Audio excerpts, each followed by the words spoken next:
I have a delegation both from Nigeria and Geneva. So I will let the PAMSEC from the Federal Ministry of Trade and Industry, who has been doing an absolutely wonderful job of organizing this visit, introduce his team. But from Geneva, we have His Excellency Ambassador Chad Blackman, the Ambassador of Barbados to the UN institutions and the WTO in Geneva, who has come at the behest of his Prime Minister because they want to establish strong trade and other ties with Nigeria. I have next to him, Mrs. Wase Musonge, who is the officer at the WTO responsible for Africa. She's from Cameroon, our neighbor. We have Dr. Abdul Hamid Adamu, who is the Chargé d'Affaires of the WTO the Chargé d'Affaires of Nigeria to the WTO in Geneva. And we have Ambassador Tunde Mustafa, who is the Chargé d'Affaires for the UN institutions in Geneva. And both of them are the ones who really managed my election in Geneva, and they did a fantastic job. So that's over to you, Famsa. Thank you very much. My name is Dr. Sani Bozo. I'm the Permanent Secretary of the Federal Ministry of Industry, Trade and Investment. And with me from the Nigerian side, we have the Director of Trade, who is the Supervising Director for all our trade offices, trade missions across the world, Abubakar Ali. Next to him is our Director of Policy, Planning, Research and Statistics, Babagana Al-Thani. And next to him is our Head of the Special Duties Unit, Mrs. Patience Ekujo. We have other directors behind, but the list is long, but please follow me to staff of the ministry. Thank you very much. The DG WTO and our sister,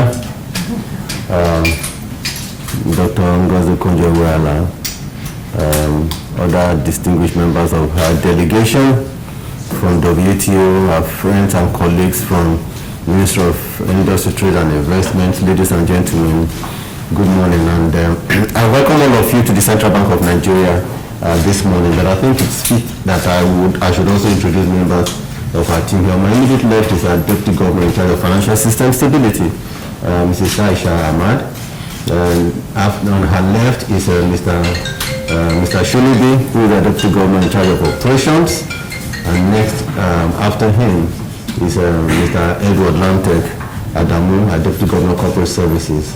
Next is Mr. Ukeje, our Special Advisor on Economic Matters. At least I would say he's the closest person to me. His office is just next to mine. So you try to reach me, and for one reason you can't reach me. He's the next person you can reach very easily. Congratulate you again. When we were together at the Villa yesterday, you said in the 73 years, right, of the existence of the WTO, a female has been given a chance to head that institution. And not only that, a female has been given the chance. Let me remove my mask so people can see me very well. And all of you can wear your mask while I have the freedom to. Not only that, a female has been given the chance to superintend over the affairs of WTO, but that a Nigerian has been given that chance, and we think that it is a recognition of Nigeria as a big economy, as the largest economy in Africa, as the largest populated country in Africa. And of course, when you talk about trade, you talk about where is the market. And if you're talking about the market in Africa, naturally your first point of call, given that Nigeria has the largest population of over 200 million people, you would naturally think about Nigeria if you want your business to thrive in trade. And we are delighted that Nigeria has been given that chance. We thank you immensely. Also at the Villa, congratulate you. Also at the Villa, a couple of issues were raised yesterday on trade logistics, that Nigeria is ranked 103 in trade logistics amongst the countries. You raised issues about export finance, logistics, and the rest of them. You raised issues about supporting Nigeria in the area of COVID, vaccinations, and the rest of them.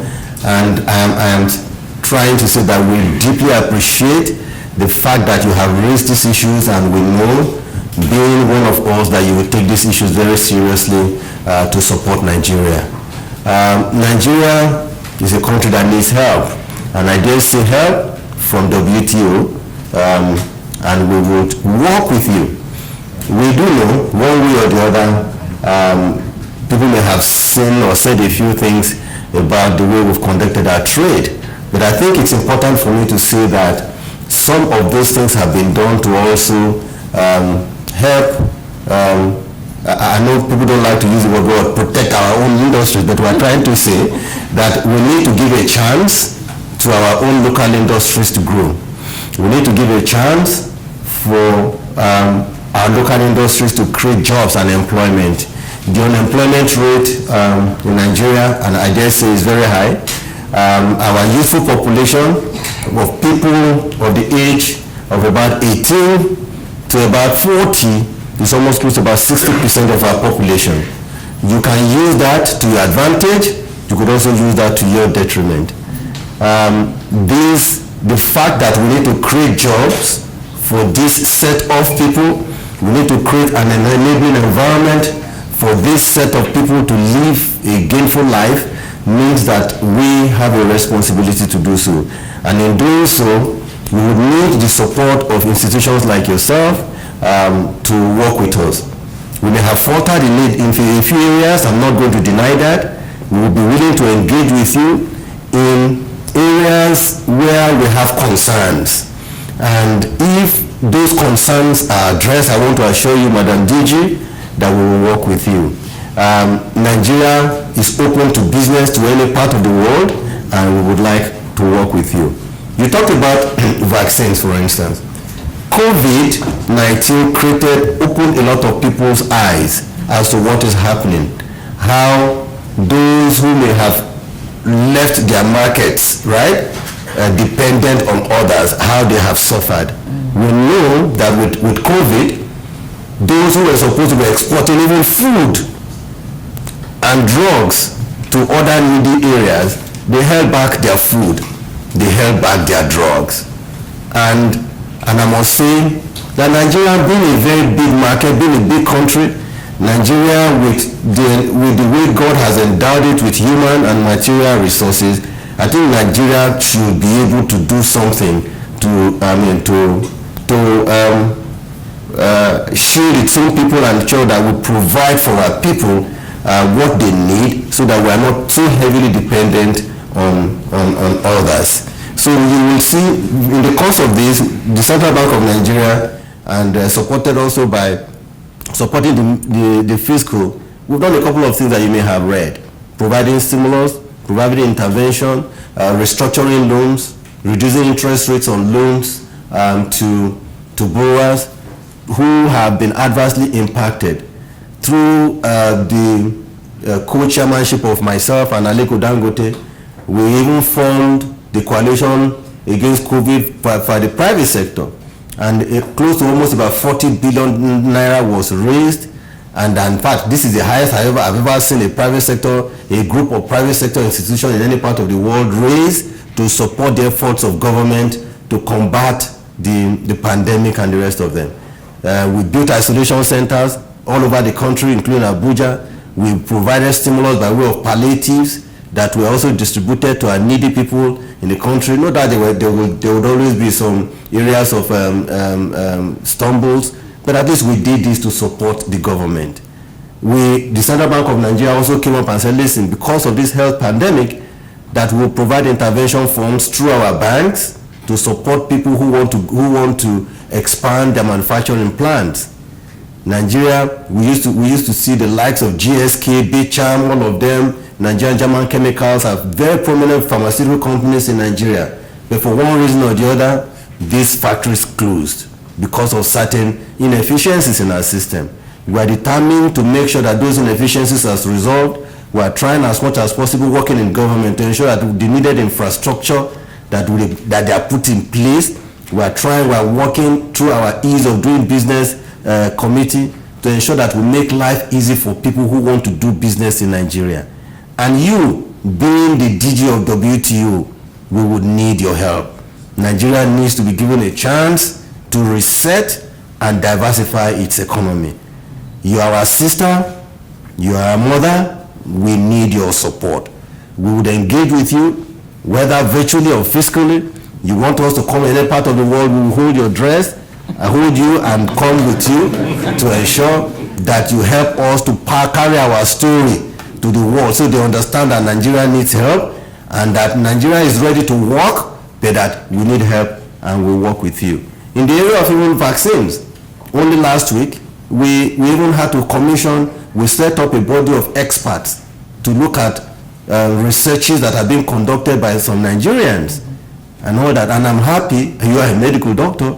I mean, ivermectin is something that people have looked at, where they will be, if you read, they were still conducting research, and we are funding part of that research on ivermectin. We are willing, and so we are talking to a few manufacturing companies here who are willing to produce vaccines, but they will need collaboration from agencies or multilateral agencies abroad, and we would like to work with you. We are ready to provide the financing for this. We have Naira, we don't have dollar. So if you need Naira, yes, and then you want to import the equipment, we will give you the financing to import the equipment, whatever you need to do to conduct your research, so that Nigeria, being the biggest country in Africa, the biggest economy in Africa, I think Nigeria needs to stand up at this time and be counted. That is why we need your support, and we thank you so much again for coming this morning. Thank you, ma'am.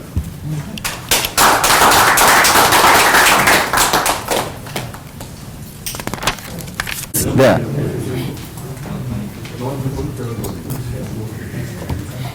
The governor of the central bank, my brother, the deputy governors, particularly thrilled to see Aisha, a female. It's not that I'm not thrilled to see the rest of you, but it's nice to see her. And one is missing. Where is Kingsley? Yeah, he took a short. Okay. Well, it's nice to be here. It feels familiar coming back here. Excellency PAMSEC of the Federal Ministry of Industry, Trade and Investment, Your Excellency, the Ambassador of Barbados to the UN institutions and the WTO in Geneva, Your Excellencies, Ambassador Tunde Mustafa and Dr. Abdul Hamid Adamu, Directors of the Ministry of Industry, Trade and Investment, gentlemen and ladies. I did see a lady of the press. Thank you for being with us. I just want to start by thanking the governor for what you've just said, you know, the frank discussion and the points you've raised. And I'm happy to be here to talk to you, because there are several things with the central bank that I think it's important to discuss with you and your senior management team. But I want to take some of the points one by one. I want to begin with the COVID and the vaccine. After this, we're going to see the Presidential Task Force. And I'm particularly happy and proud that we were able to get the first set of doses of vaccines to the country, with another 12 million doses to follow. And I remember you're calling me very concerned about and asking how the private sector could help. And this is my role with the COVAX and as envoy of the WHO, working on trying to get these vaccines here. You called, you were concerned, you said what could the private sector do, and we talked about their help in logistics. Because once the vaccines arrive, distributing them properly is also a very difficult thing, and I really want to congratulate you on having assisted to make that happen. This is a very good thing. I'm working with the private sector to raise the substantial amount you did to make sure that our people have access. So thank you for doing that, and congratulations on that. Let me push further on the issue of the pandemic and the impact it has had on our economy and our health system. It has now opened our eyes, as you said, to see that we need to start doing something about the pharmaceutical industry in Nigeria. Africa itself imports over 90% of the pharmaceuticals it uses. This is according to the Economic Commission on Africa. And with a population, with the African Continental Free Trade Agreement, a market of 1.3 billion people, of which Nigeria is the largest with over 200 million. I think there is room. We should ask ourselves the questions you raised, Governor. Why is it that the pharmaceutical companies that opened here struggled and closed? What are we doing to make sure, as you said, this doesn't happen? What are we doing to see that our own domestic manufacturers of pharmaceuticals have the appropriate environment they need? We've now seen what happens. If you have this pandemic and you don't have some ability to provide, you have to wait. Sometimes in a queue where there's supply scarcity. And we've been pushing and pushing through COVAX, but you see everybody is demanding these vaccines. So I think, and medicines, I think we must learn the lessons now, because there'll be another pandemic in the future. What are we going to do now to establish the capacity, reinvite investment into that sector? And yesterday with Mr. President, I mentioned that we should start thinking of establishing capacity to manufacture vaccines now. It takes time. It takes time. It takes years. This is a business I know something about, to be able to have a certified manufacturing plant. So we should start now to see how, with a public-private partnership, we could begin to attract investment. And perhaps later we'll talk a little bit more about it, because at least one vaccine manufacturer approached me and said he had tried to set up something here, but the atmosphere was not very welcoming. So, Governor, I just want to raise that we need to ask ourselves about our environment for investment, both for our domestic private sector as well as the foreign private sector, so we can support our own pharmaceuticals. And as I say this is one of those areas where I see tremendous opportunity. I'm always looking at the cup half full rather than half empty. Yeah, I see an opportunity for us to do much better, create more jobs. We have the talent in terms of people we need in this country. So let's create the right environment for manufacturing in the pharmaceutical industry. So that's one set of areas where I think we can really do something. I want to push a bit further on trade logistics. You spoke about the fact that I mentioned yesterday that Nigeria ranks 103 out of 167 in the Trade Logistics Index. So it isn't very good. But again, this is an opportunity for us to improve. If our logistics are not sound, we don't have the kind of transport system, the kind of energy system we need, we're not going to be able to move. So that's an area in which we can try to improve. And the private sector is very much needed. Logistics in many countries also carried out by the private sector. The government partnering with the private sector can do quite a bit, and I'll have an opportunity to talk to them today. So we need to improve in that area if we want to diversify our sources of revenue, because our economy is already diverse. But like I said, and I will never tire of saying it, how do we add more value to our products in this country? Yesterday I gave the example of shea butter and sesame seed, which is very much needed and sought after for cosmetics. We are one of the largest producers, but for a long time we could not sell in markets abroad because the quality was not up to standard. We had issues with sanitary and phytosanitary barriers that we couldn't meet. But the WTO with the International Trade Center was able to come in and working with a cooperative do a lot of work to improve quality, get NAFDAC certification, and thereafter they're selling in so many markets, as I'll elaborate further in a speech today, to Egypt, Jordan, Dubai, and now they've penetrated the UK and US as well, because we were able to help that cooperative in Oyo State upgrade the quality. That's one example where the WTO can actually deliver specific support and touch the lives of ordinary men and women in this country. And that's what we are aiming to try to do. But permit me or forgive me for spending a little bit of time on this issue. The reason is I feel that we need to begin to talk about the transition of this economy from an oil and fossil fuel based economy to one that is dependent on other sources of revenue and job creation. We have maybe 2 or 3 decades to make this transition.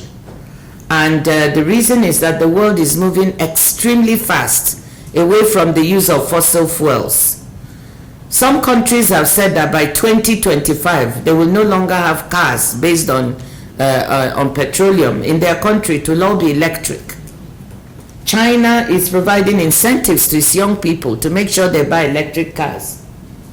In Europe, they are moving very fast to lower carbon emissions. So we, being a fossil fuel-based economy, need to think about what this means and how do we transition to other areas. This is the big task in front of Nigeria, and I want to see us holding more conversations about this and tapping those sources, services, a very important source. We saw that Wizkid and Burma Boy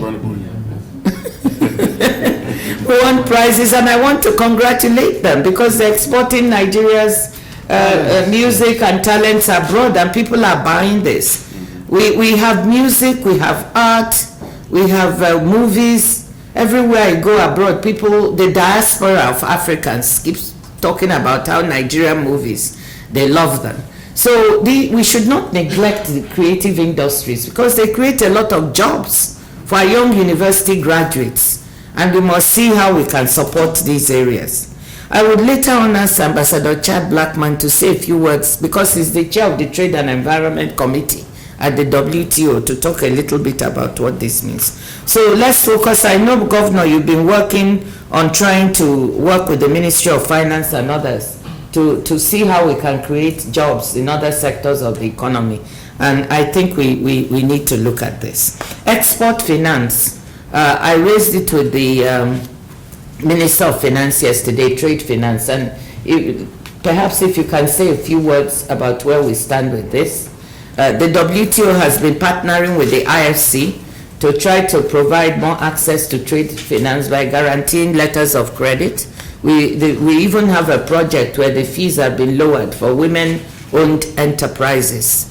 And this is where the WTO, we have a great deal of interest in trying to correct the inequalities, those excluded from globalization and from the benefits of trade. Trade has lifted millions and billions out of poverty.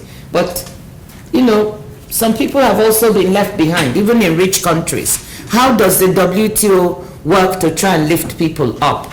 That's why we want to work with women entrepreneurs, with micro, medium, and small enterprises to try to bring this kind of expertise that I talked about that can improve their living standards. That's one area the WTO is working very hard. Another is e-commerce.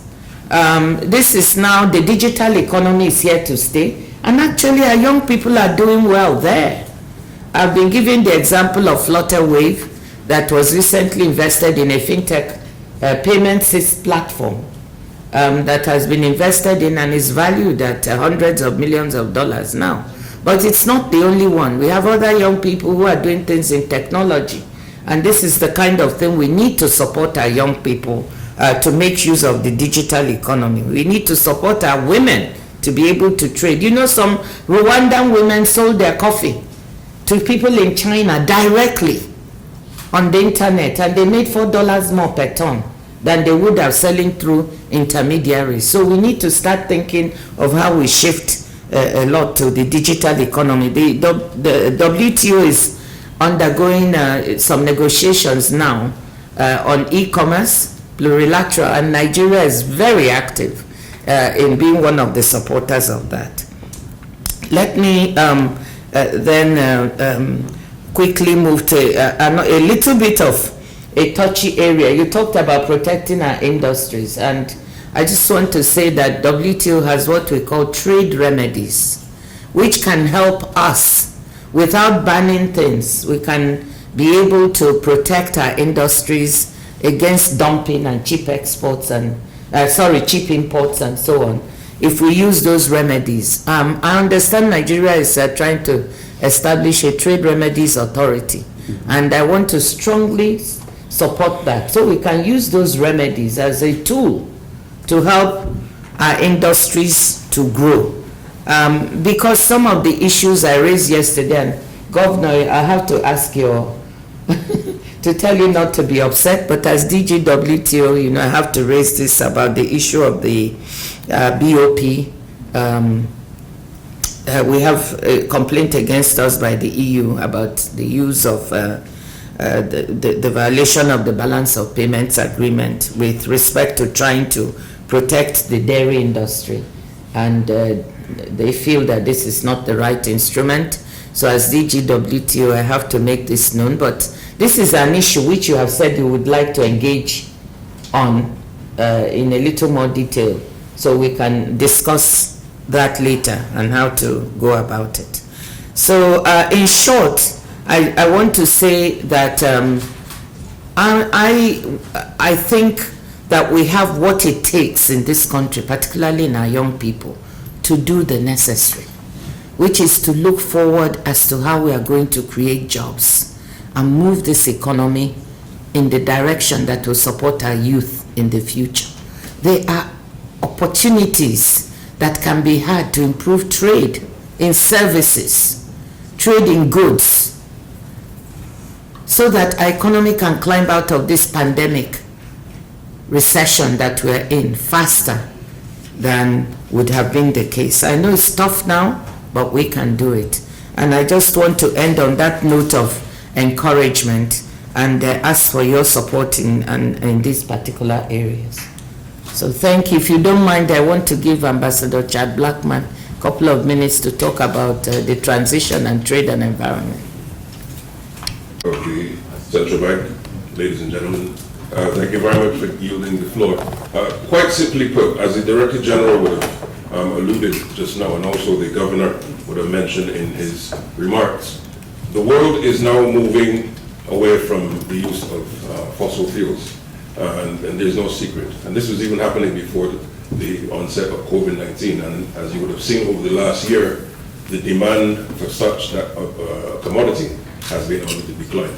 But in every crisis, there's opportunity. And one of the things that the Trade and Environment Committee of the WTO has been doing for some time is trying to get member states to understand what are the tangible opportunities in terms of the sustainability agenda. And using the fact of what the governor said, Nigeria is the largest economy in Africa. It is the largest economy with the largest population. So therefore you have a comparative advantage in terms of what you can do. So therefore, how do you transition your economy into a sustainable one? And I can tell you, the economy in the world, not just in Africa, and this is something that you can think about, the economy in the world that will produce goods and services that are sustainable, fit for the environment, will be the economy that is going to be ahead of the global curve, and therefore it will renown to the benefit of your domestic economy, because your exports will have a greater demand. As you heard the Director General allude, companies and the private sector abroad, they're now moving away and also offering incentives for goods that are sustainably strong. So therefore, if you think about that in terms of your manufacturing now, what are the sorts of goods that you can produce that can be sustainable, and therefore target strategically when you're exporting abroad? That is the sort of thing that you have. As I said, you have a very strong and robust private sector in Nigeria. There's no doubt about that. So therefore, conversations also ought to be had with your scientists, if your inventors. What is the gap in the market globally, and how can Nigeria fit and produce for that gap? And once you start to think in those terms, you will then start to see a shift. Equally, there are lots of opportunities. For example, the issues of plastics pollution. Countries around the world are now banning single-use plastics. But if you're banning a resource, then there has to be an alternative. Because, for example, in the use of e-commerce over the last year, particularly in the advent of COVID-19, there has been an increase in online sales of goods. And as you know, most of these things are packaged in plastics. But if countries are moving away from the use of plastics, then you have to find an alternative because business will not stop. Therefore, there is a gap in the market, or there's a potential in the market for your investors, for your business sector to start to create things that the market needs, but is sustainable. So as I said, in moving away, as the Director General alluded to, there are lots of things that you can also look at. And also, for example, the issue of the circular economy. And I'm glad that we're having this conversation in the central bank, because when you talk about the circular economy, you're talking about the use of goods that have gone out of their life cycle and they're no waste, but you can then reuse them into other methods. However, the issue has been that developing countries face a financial constraint. How do you finance developing countries' capacity to be able to enter and really maximize the potential in that market? So I think all in all, once your country can get this conversation going, inspired by the words of the Director General and echoing the sentiments of the Governor, I think Nigeria and the continent can really be a game changer. Because let's face it, by virtue of the Continental Free Trade Agreement that you now have, you are now the largest economic bloc globally. And you now have to use that opportunity to turn that in a way that this continent can thrive for its person and citizens, but equally be the exporting hub globally, but have the comparative advantage in sustainable goods. So I thank you very much for those kind words. And again, thank you very much. I know we already overspent the time here, so we should be allowing you to leave for your next meeting soon. But in responding to some of the issues that you raised, you talked about, of course, trade, logistics, and the rest of them. And it's important that Nigeria needs to really sit up and talk about how to improve its transportation infrastructure, energy infrastructure, so that we begin to talk about how do we effectively move goods or food from farm to market in a way, and then from market, even not only for domestic consumption, but also for export. Where this would happen. And I think that's to say that, yes, we're doing a lot in this direction. For instance, the President only a few months ago approved that we should set up an infrastructure corporation where the central bank, AFC, NSI will be raising about equity of about 1 trillion naira, and then we're going to be going to the debt market to raise almost about 14 trillion naira to see to how we can improve on Nigeria's infrastructure, not just road. We talk about ports, we talk about other areas where we think there are deficits that will help to improve the logistics in Nigeria. And so we'll be calling on the private sector eventually to come work with us to see how we can achieve this. We are thinking effectively of how to aggressively resuscitate Nigeria's commodity exchange again, so that on one hand you will find those buyers who want to buy those goods, and on the other hand the commodity exchange stands in between to also negotiate and also buy from those who have produced those goods. So those are all the things we're doing. I believe that the next the next 2-3 years will be very exciting, because the Nigerian government, also being supported by monetary and fiscal authorities, are working aggressively to see to how some of the inefficiencies that make it difficult for people to conduct their businesses logistically and other, that we resolve all those. And I repeat, we will be engaging with your team on these issues. I thank you, Madam DG, in helping to resolve what I call some of the weaknesses that we find in the promotion of Nigeria's export.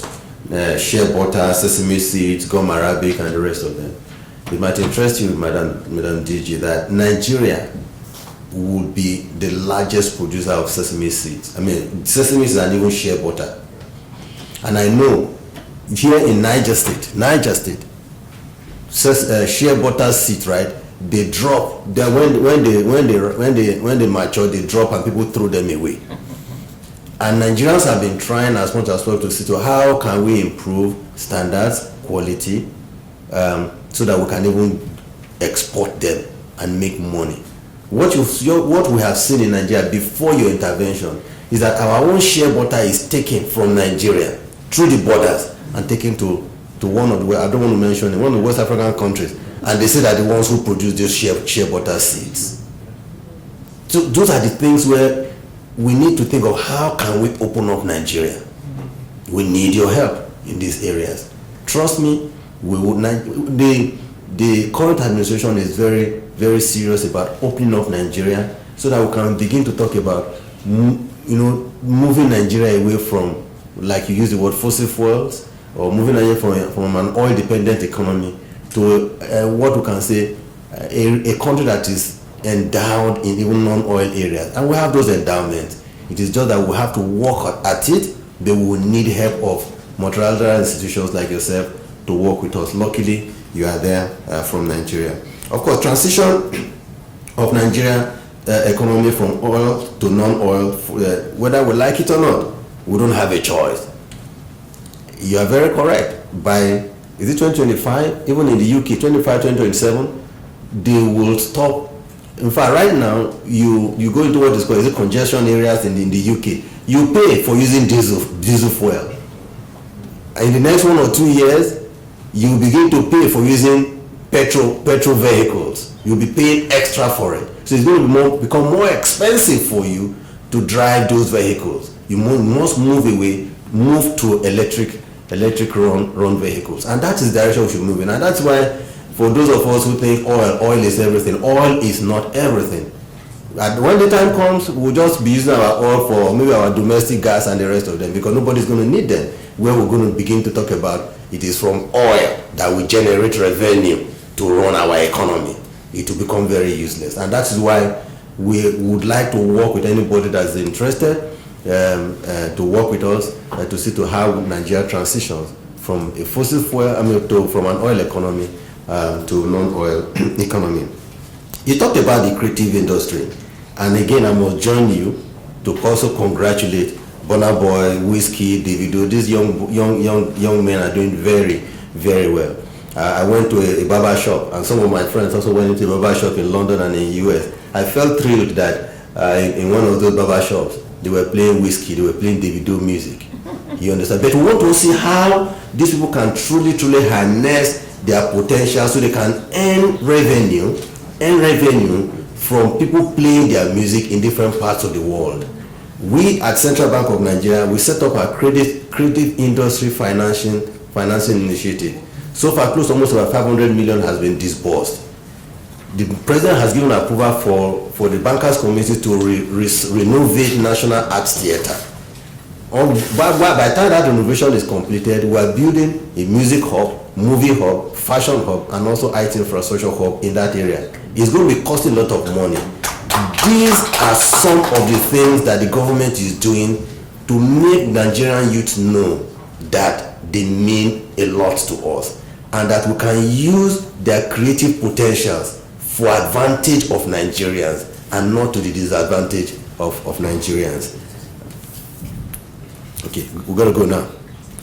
Yeah, okay, so I think pardon me to talk about dairy. Just that's the last point I want to raise. Madam Chair, we called a meeting about 6 years ago when I resumed. I said, look, that Nigeria has dairy potentials, the cattle and the rest of them, let us see what can be done. Nothing was done. We called dairy companies. 2 years ago, we started again. We said, listen, we're going to start a program where we're going to place on FX restriction those who want to import dairy into Nigeria. 6 of them came on board. Friesland, TGLA, a few of them. And at a meeting next door there, what did they say? They said, Governor, you have been putting us under pressure to invest locally in dairy industry. What do you do to those who are not doing anything about it? At that meeting, we took a decision that those who are not embracing our own backward integration program in the dairy industry should be restricted. It was not my decision. it was a decision taken. But what we're saying is this, Madam Chair, lastly. Before you were probably born, or before I was born, Fruitline Campina has been importing milk into Nigeria. How come for over 60 years, nothing has been done by this company to backward integrate and begin to produce dairy in Nigeria? Does it mean Nigeria does not have the potential? The answer is no. So that is why we in the Monetary and Fiscal Authority must put everybody's feet on fire to ensure that the right things are done for the good of Nigeria and Nigerians. Thank you very much. Sorry, Governor, I have to just say one word. And the WTO is completely, and I think I've said it over and over, for developing our own capacity. You know that's my mantra.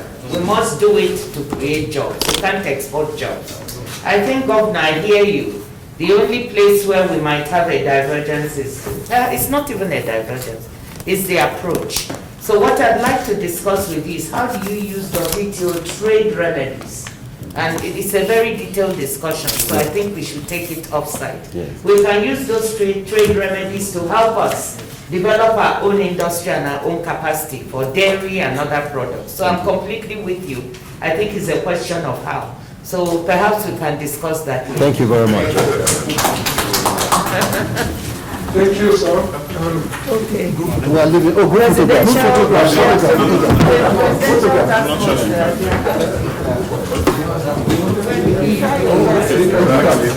Good try.